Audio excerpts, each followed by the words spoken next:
Assalamualaikum, perkenalkan nama saya Nazila Mutia Salsabila dengan NPM 2473125 kelas TRPL 1D. Kasih. Contoh kasus nyata hak atas pendidikan dan kewajiban membayar pajak.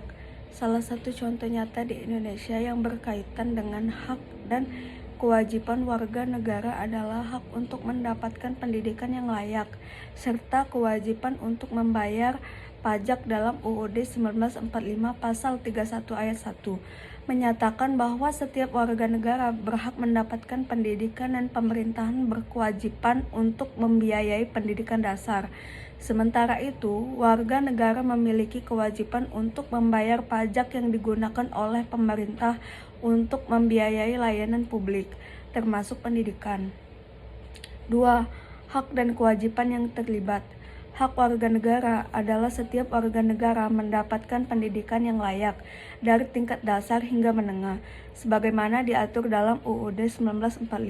Pendidikan adalah salah satu alat untuk utama menciptakan masyarakat yang cerdas dan berkompeten. Hak ini juga tercermin dalam berbagai kebijakan pendidikan seperti program wajib belajar 12 tahun di Indonesia atau KIP. Kewajiban warga negara memiliki kewajiban untuk membayar pajak dengan peraturan perundang-undangan pajak yang dibayarkan oleh warga negara yang digunakan untuk program pemerintah untuk membiayai sektor pendidikan, infrastruktur, sekolah, dan penyedia fasilitas pendidikan lainnya.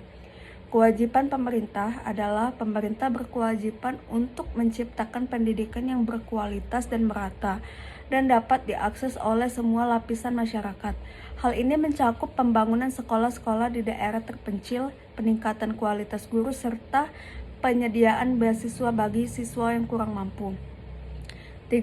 Analisis peran pemerintah dan warga negara. Pemerintah Indonesia telah menunjukkan upaya serius dalam memastikan hak atas pendidikan yang terpenuhi melalui berbagai program seperti wajib belajar 12 tahun, pengalokasian 20% dari anggaran negara untuk pendidikan, serta inisiatif Kartu Indonesia Pintar KIP. Namun masih ada tantangan besar terkait kualitas pendidikan. Ketimpangan akses daerah yang terpencil, daerahnya pengajarnya beberapa wilayah, ini menunjukkan bahwa meskipun pemerintah telah menjelaskan peran penting, masih ada ruang untuk perbaikan, terutama dalam aspek pemerataan akses dan peningkatan lingkungan.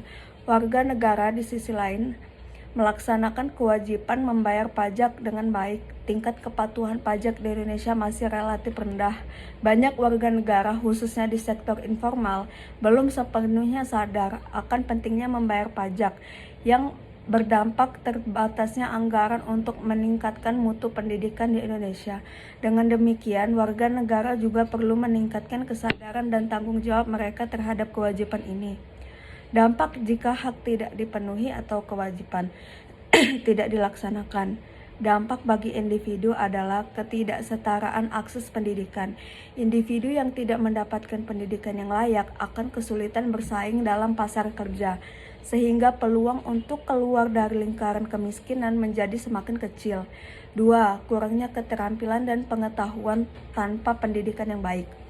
Individu akan kekurangan keterampilan untuk dibutuhkan oleh berpartisipasi aktif dalam masyarakat modern, baik secara ekonomi, sosial, maupun politik. Dampak bagi masyarakat adalah pelemahnya pertumbuhan ekonomi, ketidakmampuan warga negara untuk membayar pajak, serta efektif dalam membatasi anggaran negara untuk berbagai sektor, termasuk pendidikan. Ini dapat menghambat pertumbuhan ekonomi dalam jangka panjang. 2. Meningkatnya ketimpangan sosial. Ketimpangan dalam akses pendidikan menyebabkan ketimpangan sosial yang lebih besar, di mana kelompok yang kurang terdidik akan semakin terpinggirkan dalam pembangunan ekonomi dan sosial. 5. Solusi dan saran. Peningkatan program edukasi pajak. Pemerintahan perlu meningkatkan edukasi kepada masyarakat mengenai pentingnya membayar pajak dan dampaknya layanan publik, termasuk pendidikan. Sosialisasi ini dapat dilakukan melalui media massa, seminar, atau integrasi dalam kurikulum sekolah. Pemerataan akses pendidikan. Pemerintah perlu lagi fokus pada peningkatan akses pendidikan di daerah terpencil dan meningkatkan kualitas pendidikan dengan menyediakan pelatihan guru, membangun infrastruktur yang memadai, dan mendistribusi fasilitas pendidikan secara merata, peningkatan yang lebih efisien untuk memastikan warga negara lebih patuh pajak, dan perlu perbaikan dalam sistem perpajakan melalui digitalisasi sistem perpajakan yang lebih transparan dan mudah diakses. Dengan demikian, peran pemerintah dan warga negara perlu berjalan beriringan untuk memastikan hak atas pendidikan dan kewajiban membayar pajak dengan dilaksanakan dengan baik. Dan dari itu, sistem pendidikan di Indonesia akan lebih maju dikarenakan masyarakat membayar anggaran pajak untuk memfasilitasi sistem pendidikan tersebut.